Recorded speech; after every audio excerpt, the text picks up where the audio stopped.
반갑습니다. 3제까지는 날씨가 도와주네요. 뭐 비가 많이 온다더니만 날씨가 좋습니다. 예? 주님이 잠시 멈추라. 내가 그랬다고? 저는 뭐 그런 신통력이 없습니다. 저도 그렇게 하고 싶은데 능력이 안 돼가지고 그냥 우리나라에 있는 백중기도하는 불자들이 다 간절하게 좀 백중기간 동안은 비 좀 오지 마세요라고 이렇게 아마 기도를 하니까 하늘이 다 통했나 봅니다.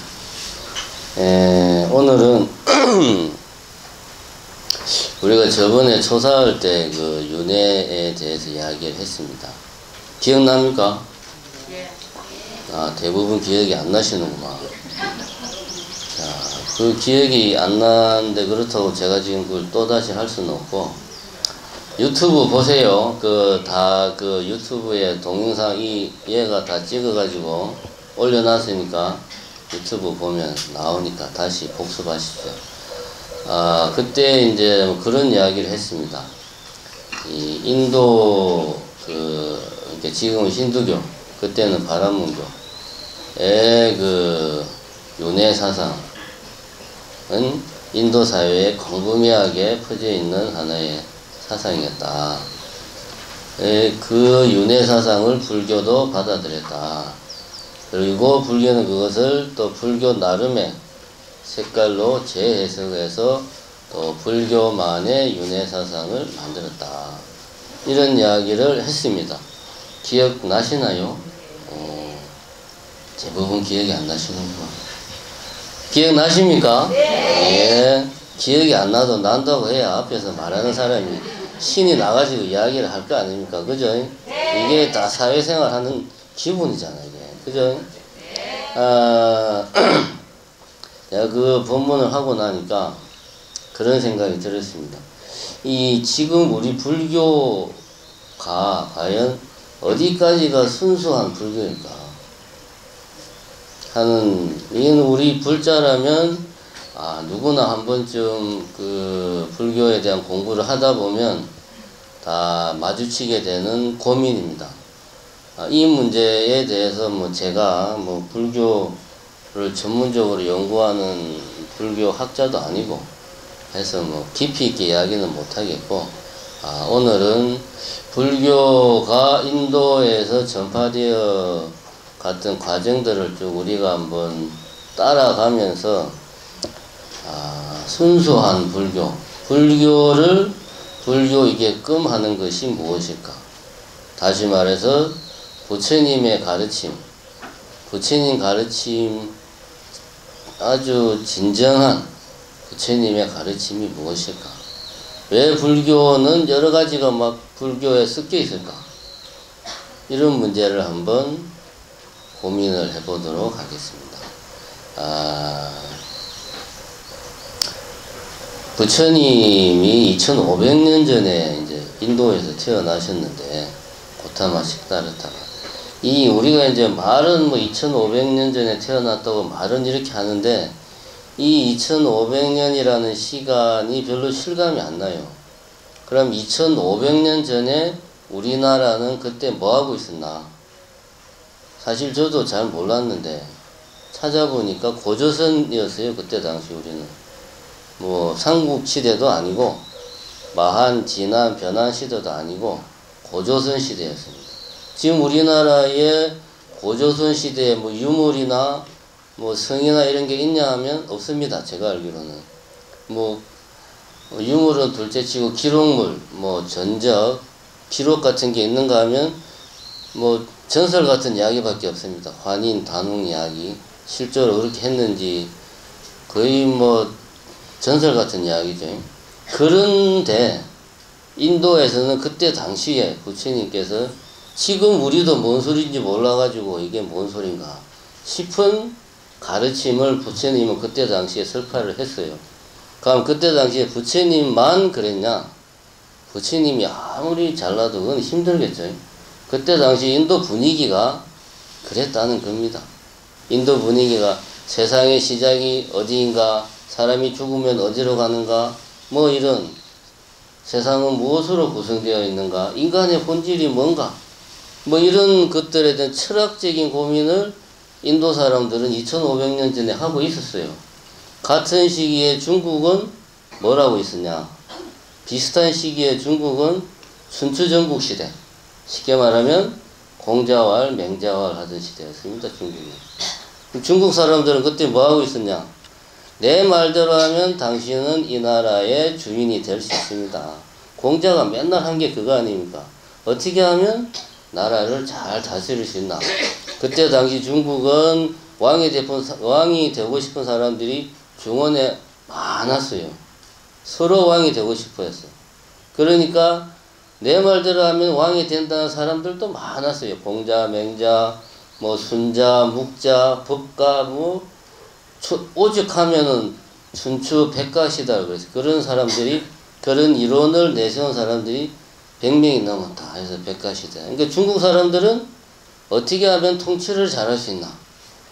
요즘으로 치면 정치 경제학에 관심이 많았고, 인도 사람들은 2500년 전에 철학적인 거, 사상적인 거, 과학에 관심이 많았고, 우리나라 사람들은 그때 뭐 했는지 모르죠. 기록으로 남아있는 게 없으니까. 이 말은 그만큼 당시 인도와 다른 사회와는 문화, 문명의 수준 차이가 엄청나게 났다는 겁니다. 요즘의 비유를 들면은, 요즘 우리가 저는 사실 BTS가 뭔 노래 부르는지는 모르지만, BTS가 한류를 세계에 전파한다고 막 엄청 좋아를 하잖아요. K-팝을 온 나라에, 온 세계에 퍼뜨린다고. 근데 그 BTS가 온 세계에 퍼뜨리기에는 한류가 진짜 순수한 우리나라 문화입니까? 순수 우리 문화면은 뭐 그런 거 해야 되는 거 아니에요? 서편제하고 막, 그죠? 창하고, 민요 부르고, 궁중음악 해야 되는 거잖아요. 언제 그 BTS 그 친구들이 그런 거 합니까? 힙합하고, 뭐 하는 거예요, 근데 걔는. 어쨌든, 결국 그 친구들은 지금 온 세계적으로 퍼져 있는 미국의 대중문화를 나름대로 한국적으로 좀 발전시키고, 한국 정서를 가미해가지고, 좀 세계 사람들이 보기에 새로운 뭔가를 보여준 거예요. 그러니까 우리 전통 문화가 낙후됐다는 게 아니라 그 스케일이라든가, 대중성이라든가, 거기에 동원되는 장비라든가 이런 것들이 지금 이 세계를 지배하고 있는 서구 미국의 대중문화하고는 비교가 안 된다는 거죠. 우리 라디오 24시간 트는데 국악을 몇 시간 틉니까? 1시간도 안 틉니다. 이게 우리 현실입니다. 이런 비유를 들어서 알 수 있듯이 2500년 전에 지구상에는 인도 문명이 어마어마한 선진 문명이었어요. 정신적인 차원에서. 우리가 그거를 먼저 알고 있어야 됩니다. 그 인도 문명이 어쨌든 하다 보니까 전 세계로 전파가 되기 시작을 했습니다. 그런데 그것이 전파가 될 때 순수한 인도 문명이 그대로 전파된 게 아니에요. 보면은 결론적으로 이야기하면 본의 아니게 불교가 인도의 문화, 인도의 철학, 인도의 사상을 전 세계로 전파하는 어떤 운반자의 역할을 상당히 많이 했습니다. 이제 그 과정을 한번 우리가 보게 되면 왜 우리가 윤회에 대해서 이해하기가 힘든지, 그런 것들을 좀 우리가 그 배경을 알 수가 있습니다. 제일 먼저 불교가 인도 바깥으로 나가게 된 것은 소승불교입니다. 아쇼카 왕 당시에, 아쇼카 왕은 부처님이 돌아가시고 나서 한 200년, 300년 정도 뒤에, 정확한 거는 누구한테 물어보면 압니까? 인터넷에 물어보면 정확한 연도 나옵니다. 저한테 물어보지 마시고. 왜 기억 못하느냐? 여러분이나 저나 나이가 나이인지라 보고 돌았으면 까먹어요. 그러니까 대략적으로 맞춰서 기억합니다. 한 부처님 돌아가시고 나서 한 200~300년 뒤에 아쇼카 왕이 인도를 통일했어요. 인도를 통일을 하고 불교를 인도 전체를 불교 국가로 만들었죠. 전무후무한 인도 역사상 그 전에도 없었고 그 이후에도 그런 일이 없습니다. 대단한 왕입니다. 아쇼카 왕 이야기만 해도 1시간 하지만 생략하고, 그 아쇼카 왕이 지금의 스리랑카가 어디 있나요? 인도 제일 밑에 있잖아요. 인도가 이렇게 역삼각형으로 생겼잖아요. 그 밑에 바다 건너서 섬 하나 있는 게 스리랑카입니다. 실론섬. 여기에도 불교를 전파해야 되겠다 해서 아쇼카 왕이 국가적인 차원에서 뭐 아쇼카 왕이 그때 당시에 공주를 보냈다든가 하여튼 하면서 불교를 전파를 했어요. 그때 당시 불교는 당연히 소승불교죠. 그 스리랑카로 전파된 게 한 2000년 전에, 200~300년 전에 스리랑카로 전파된 불교가 그것이 미얀마로 가고 방콕으로 가고 뭐 지금의 인도네시아, 말레이시아도 갔습니다. 이렇게 해서 동남아시아 쪽에 소승불교가 전파됐어요. 그러니까 동남아시아의 소승불교는 부처님 사후 한 200년 정도의 그 원형을 뭐 그대로 간직하고 있는 거라고 봐도 크게 다르지 않다. 미얀마 같은 경우는 미얀마에 한 5세기 정도인 게 400~500년쯤 돼가지고 소승불교가 들어왔답니다. 근데 그 전에 우리는 잘 몰랐는데 찾아보니까 대승불교도 한 300년 정도쯤 돼서 들어왔을 때요.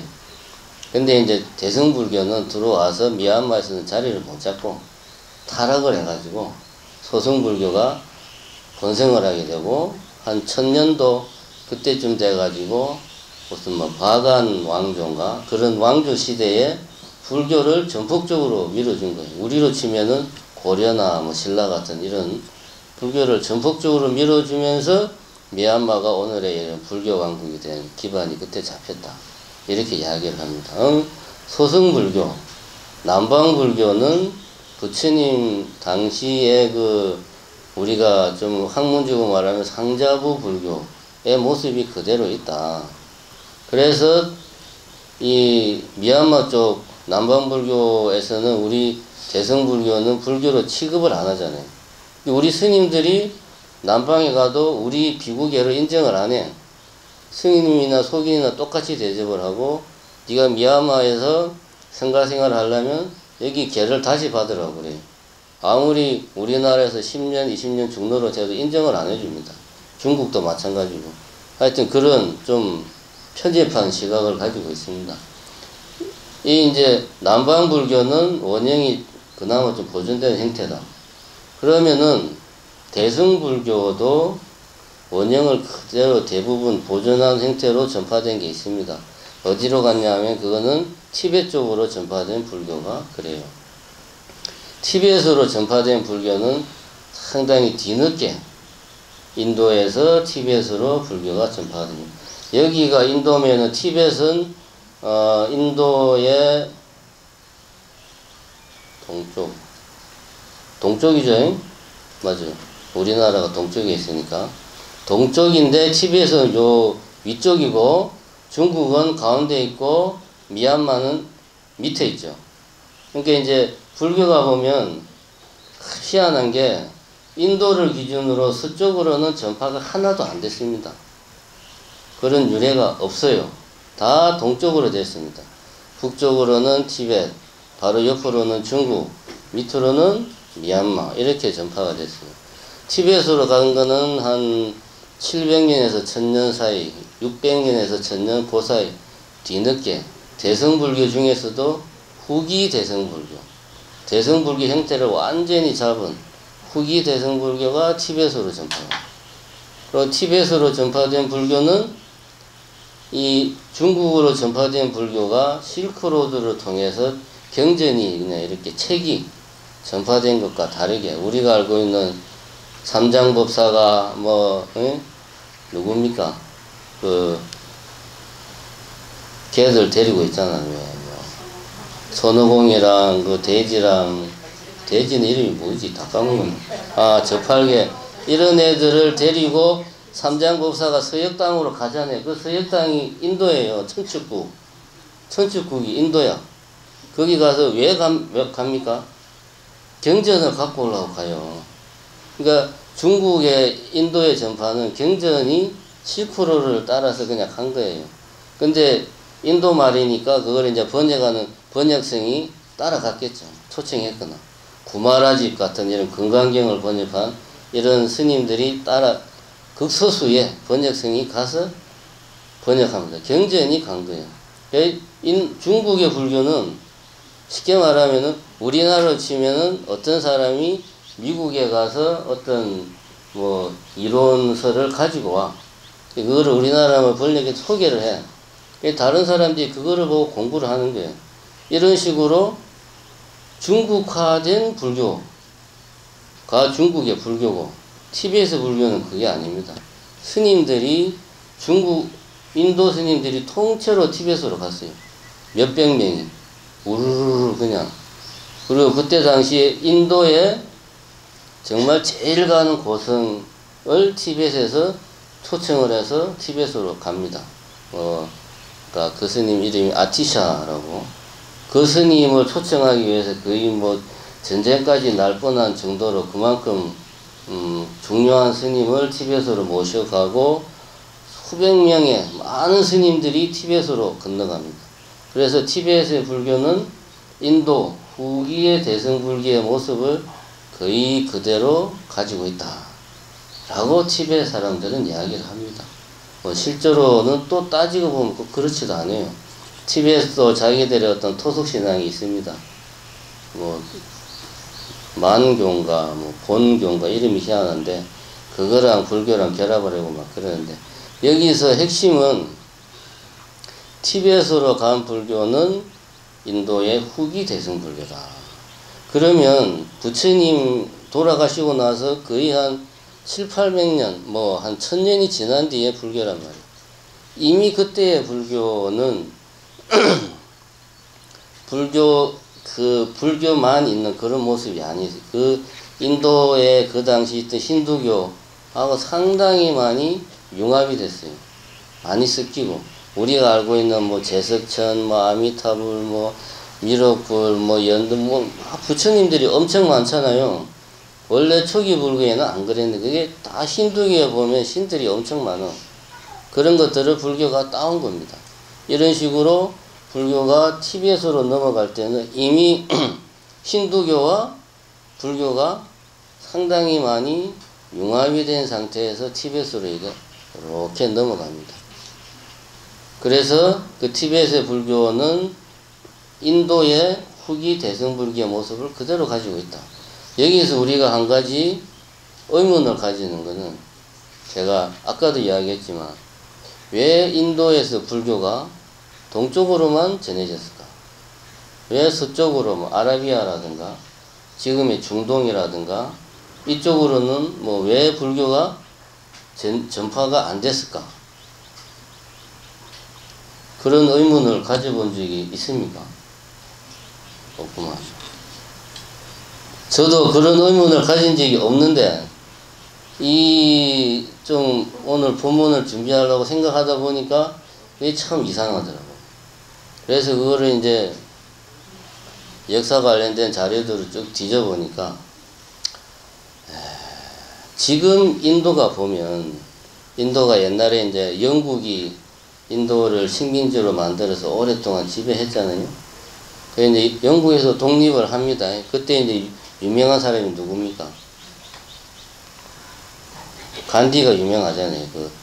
영국에서 인도가 독립할 때 독립을 합니다. 간디가 누구한테 죽었습니까?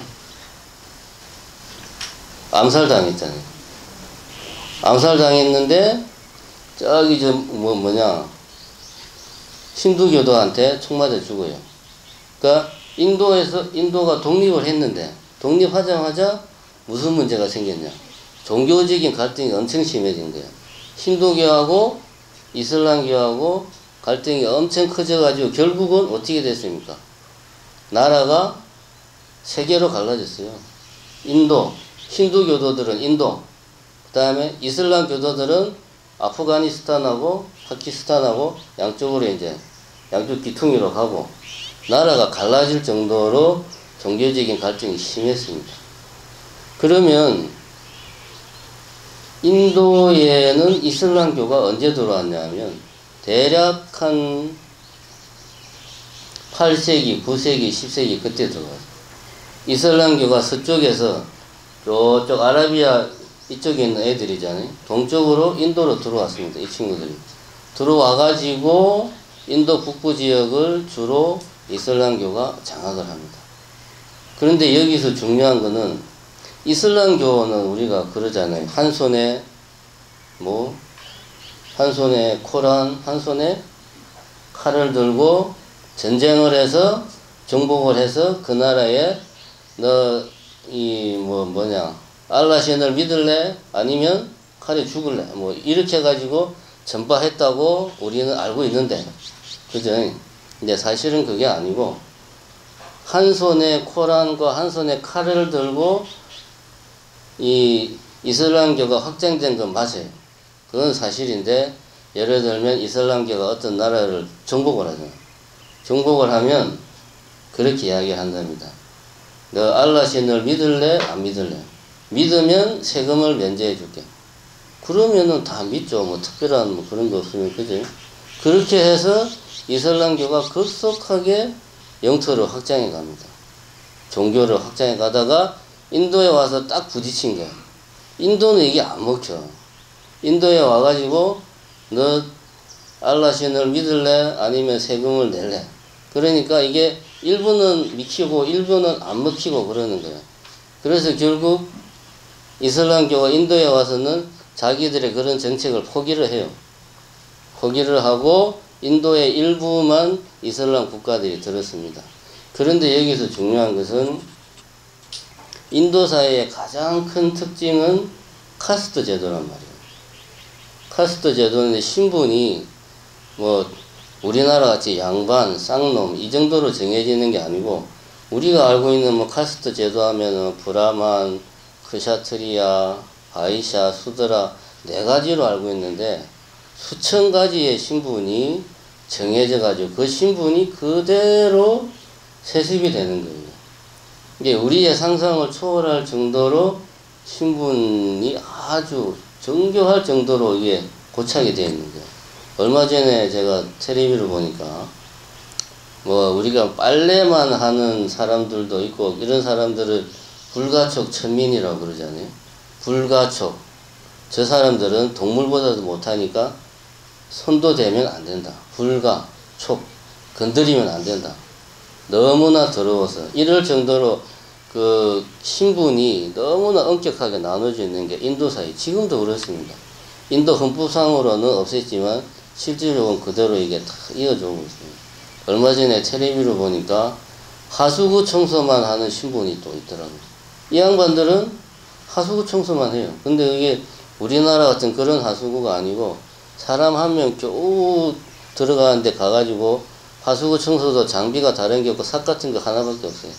또 혼자 들어가서 삭 같은 걸로 안에를 청소하다가 가스에 죽기도 하고 하여튼 이런 사람들이 불가촉 천민인데 힌두교 이 불가촉 천민이나 신분제 밑에 있는 사람들은 힌두교가 싫을 거 아니에요. 자기들은 평생 고생해봐야 자식도 그 자식도 빨래만 해고 시체만 치우고 하수구 청소만 하니까. 근데 이슬람교가 들어와가지고 신분제를 부정을 했거든. 그런 거 필요 없다. 오직 알라신만 믿으면 된다. 해가지고 이 기존 카스트 제도에 불만이 있던 사람들이 이슬람교로 많이 넘어간 거예요. 그런데 그 전에 기존 카스트 제도에 혜택을 받지 못하는 사람들은 무슨 종교를 믿느냐? 뭘 믿었을 것 같아요? 인도에서 불교를 많이 믿었어요. 왜냐? 부처님께서는 그랬잖아요. 누구나 부처가 될 수 있다. 왕도 부처가 될 수 있고 노예도 부처가 될 수 있고 그래서 출가할 때 왕자 귀족도 그대로 받아주고 그 귀족의 머리 깎는 노비도 그대로 똑같이 받아주고 그랬잖아요. 부처님은 평등을 주장하니까 이 신분제에서 혜택을 받지 못하는 사람들이 불교를 많이 믿었어요. 그래서 인도가 뭐 굳이 그때 통계는 없지만 비율로 따지면 7대3 정도로, 응? 한 7은 힌두교, 3은 불교, 이렇게 불교가 제2의 종교로 인도에 나름대로 자리를 잡고 있었어요. 한 700년, 800년까지.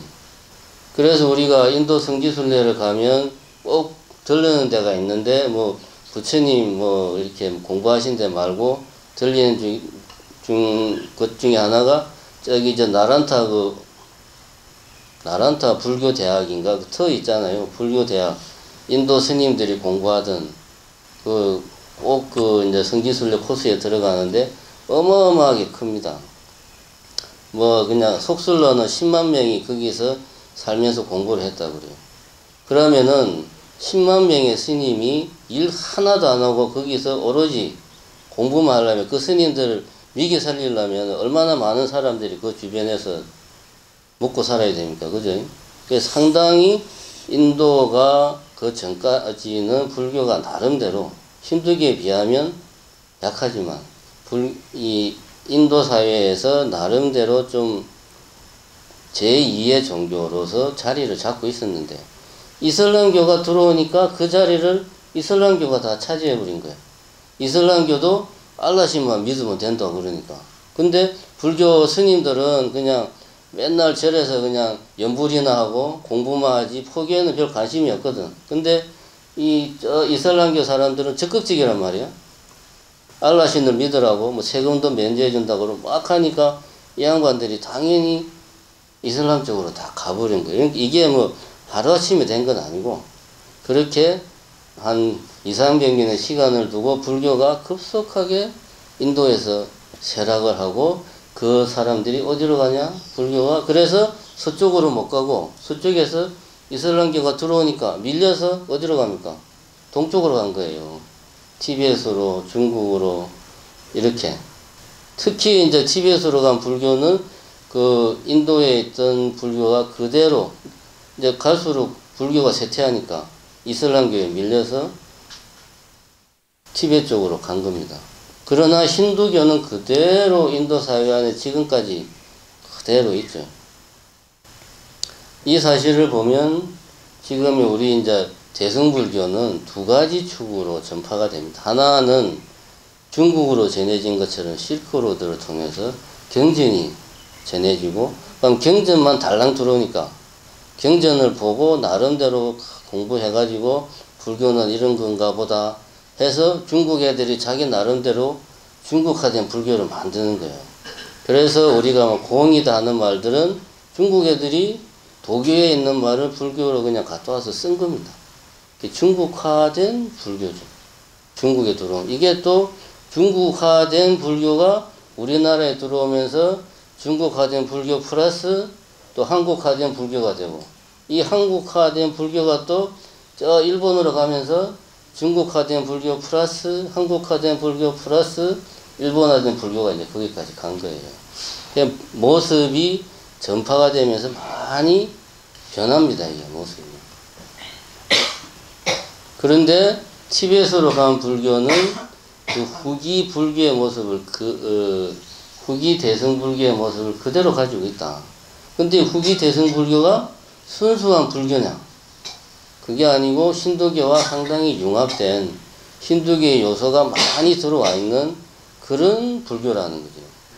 그래서 지금 우리가 알고 있는 뭐 윤회 사상이라든가 업이라든가 뭐 해탈이라든가 이런 개념들이 사실은 인도의 고유한 사상인데 불교가 본의 아니게 이런 것들을 최소한 이 아시아 쪽에 전파를 해준 겁니다. 그래서 지금 우리 입장에서는 어느 것이 부처님이 직접 말씀하신 거고 불교의 진정한 그 불교의 순수한 불교고, 어떤 것이 당시 인도의 힌두교와 결합이 돼서 내지는 힌두교의 사상을 불교적으로 발전시킨 건지, 아니면 어떤 것이 불교가 아닌데 그냥 중국에 들어와 가지고 중국 애들이 불교에다가 넣어버린 건지, 이걸 우리는 잘 알아야지 불교를 올바로 이해를 할 수 있습니다. 근데 이제 요즘 와가지고는 불교가 서양 쪽에 지금 많이 전파가 되고 있습니다. 그죠? 그게 한 100년 전부터 그런 일이 일어나고 있습니다. 서양 쪽에 전파된 불교는 크게 세 갈래로 전파가 되고 있어요. 첫 번째는 서양의 그 학자들이 불교의 그 소승, 불교의 경전들, 우리가 말하는 암경, 이런 경전을 영어로 번역하면서 마치 중국의 불교가 전파되듯이 이 초기 불교의 경전들을 영어나 독일어로 번역하면서 서구 사회에 전파가 됐고, 그 다음에 이 동아시아 쪽에서 가장 먼저 개화된 게 일본 아닙니까? 일본 불교가 또 상당히 빨리 서구 사회에 들어갑니다. 그래서 그 인도 불교가 지금도 미국에 가면 제일 많아요. 많이 있습니다.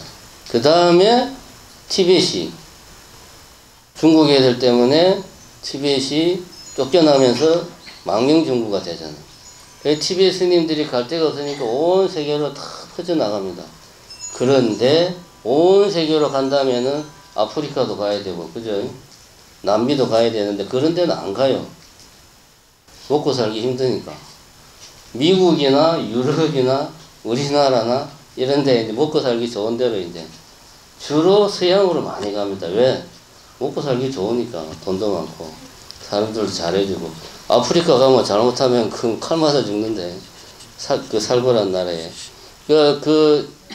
티베트 불교가 그렇게 중국 때문에 자연스럽게 또 서양 쪽으로 전파가 되고 있습니다. 그러면 여기에서 이제 한 가지 우리가 잘 모르고 있는 사실이 있는데, 이 세계에서, 이 지구상에서 절이 가장 많은 도시가 어딘 줄 아세요? 절이 가장 많은 도시.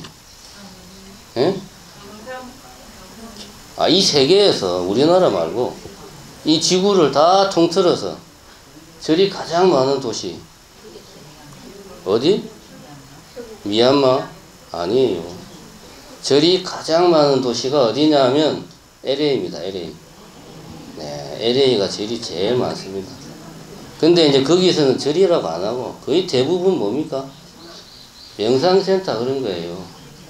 근데 그것도 절은 절입니다. 자기네들은 절이라고 그러고, 또 거기는 그 스님들은 별로 없고, 이렇게 제가자들이 자기가 그냥 절을 만들어서 자기가 지도를 해. 돈 받고. 미국 애들은 계산이 철저하잖아요. 조금만 해도 거기에 대한 대가를 확실하게 챙기는 애들이 돼가지고, 그렇게 해서 LA에 절이 제일 많답니다. 전 세계에서. 우리가 몰랐던 사실. 이거는 뭘 이야기하느냐? 지금 서양에 전파되고 있는 불교는 지금까지 인도에서 힌두교와 융합이 돼가지고 티벳이나 중국으로 전파됐던 그런 불교하고는 완전히 다릅니다. 완전히 다르고, 종교적인 외피는 거의 다 벗어버리고, 어떤 불교의 수행 체계, 수행 시스템, 불교의 어떤 철학적인 사상, 이런 것들만 서양 자기네들 정서에 맞게 재구성해가지고 지금 서양에 이제 불교가 전파되고 있습니다. 근데 우리가 이렇게 말을 하니까 미국이 그냥 불교도들이 엄청나게 많을 것 같은데 전혀 그건 아니고요. 미국은 여전히 기독교 국가고 개신교 국가고 앞으로도 그럴 겁니다. 물론 갈수록 무신론자가 늘어나겠지만 그만큼 이제 불교적인 명상이 이 서양의 개인주의적인 성향하고 잘 맞아 떨어지는 거예요. 그러니까 자기네들이 취할 수 있는 부분만 취하는 겁니다. 그것이 다시 우리나라로 역수입된 게 뭡니까?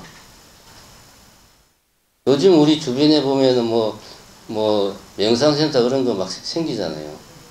뭐 명상 며칠 과정 막 그런 거 음악 틀어놓고 힐링 명상 막 이런 거 요가랑 같이 결합해서 이런 것들이 이제 서양으로 간 불교가 다시 우리나라나 일본 쪽으로 역수입된 거예요. 이렇게 불교의 모습이 계속 변하고 있습니다.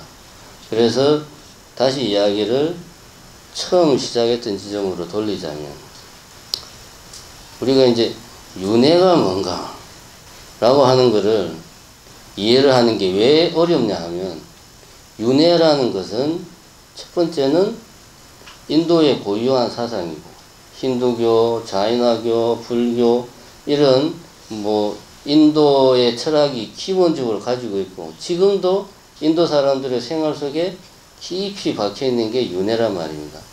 근데 우리는 인도에 살아보지도 않았고, 또 인도 사람들이 문화도 잘 모르고, 그러니까 일단 인도 사람 부처님이 윤회를 생각했을 때 당시에 윤회에 대한 사람들의 정서를 몰라요. 우리는 그냥 책으로만 본 거예요. 근데 거기에 덧붙여 가지고 부처님은 또 인도 사회에 광범위하게 퍼진 그 윤회, 힌두교적인 사상의 윤회에서 불교적으로 이걸 또 발전적으로 개성을 한 거예요. 이게 더 어려운 거죠. 윤회 사상과 무화 사상을 결합을 한 겁니다. 이렇게 가면 웬만한 사람들은 이게 도대체 무슨 소리냐. 윤회를 하려면 주체가 있어야 되는데, 윤회하는 사람이 있어야 되는데, 부처님은 윤회하는 사람이 없다고 하면서 윤회를 한다고 하니까 참 이게 말도 안 되는 소리를 하고 있는 거예요, 부처님이. 그러니까 이게 어려운 겁니다. 그래서 불교를, 부처님의 가르침을 우리가 제대로 올바르게 이해하려면 무엇이 순수한, 가장 부처님 말씀 그대로의 내용이 무엇인가 우선 알아야 되고, 그 다음에 이것이 어떻게 힌두교나 다른 인도 사회의 사상과 결합이 됐는가 하는 것을 알아야 되고, 그 다음에 불교가 중국으로 전파되고 우리나라로 전파되면서 무엇이 불교 바깥에 있는 게 불교 안으로 들어왔는가를 잘 알아야 돼요. 예를 들면 저는 신중단 저런 것들은 다 우리나라 와서 불교로 들어온 거잖아요. 이런 것들. 근데 저런 거는 엄밀하게 말하면, 쉽게 말해서 마을 사람들이 절에 와가지고 막 최영장군 찾고 해사니까 저기 최영장군을 그려 놓은 겁니다. 그냥 스님들이 다른 거 없습니다. 간단하게 이야기하면. 이런 식으로 이거를 우리가 잘 구별을 할 줄 알아야 돼요. 그렇다고 해서 그러면은 신중단은 불교가 아니고, 힌두교에서 말하는 그런 윤회 사상은 불교가 아니고, 이거 아닙니다. 다 불교라는 이름으로 다 들어와 있습니다. 그 중에서 무엇이 중심이냐, 이거를 알아야 된다 이거지. 그럼 불교의 중심, 불교의 핵심, 가장 순수한 불교 그대로의 날 그대로의 모습은 뭐냐? 계속 이야기하지만 무화사상이거든. 윤회, 영지사상. 이거를 한마디로 이야기하면 작자는 없지만 행위는 있다. 작자는 없지만 업보는 있다. 이게 부처님 말씀의 핵심입니다. 윤회도 이 틀에서 이해를 하면 되는 거예요. 그러면은 그렇게 어렵지가 않습니다. 여러분들이 백중기간에 열심히 이제 49제도 지내고 기도도 하고 돌아가신 분들 극락왕생 해달라고 하는데, 나는 3년 전에도 제 지내면서 극락왕생 기도했는데, 작년에도 했는데 도대체 우리 할아버지는 극락왕생을 한 거야 안 한 거야 속으로 이런 생각하죠? 안 합니까? 그러니까 이제 우리가 이런 요소들, 제사적인 요소가 불교로 들어온 거, 이런 것들을 잘 알고 무엇이 중심인가, 무엇이 나중에 불교로 들어왔는가, 무엇이 인도 사회에 그 불교가 만들어질 때 인도 사회에 기본적으로 깔려있던 생각들이 어떤가를 잘 알고 구별할 줄 알면 불교가 그렇게 어렵지 않다. 오늘은 이런 이야기를 하고, 일단 본문은 끝내고요. 공지사항 간단하게 한 가지 말씀을 드리면, 두 가지 말씀드려야 되겠네. 한 가지가 아니고. 하나는 이제 잘 아시겠지만 길 따라를 매달 가고 있습니다. 길 따라는 이제 성진순례하고는 조금 컨셉이 다릅니다. 성진순례 우리 정신사 신도분들 뭐 백퍼순례도 가시고 또 뭐 관음성지도 다 다니시고 해가지고 성진순례 웬만한 데는 다 가신 것 같아가지고 길 따라는 말 그대로 불교 문화답사 그런 컨셉으로 갑니다.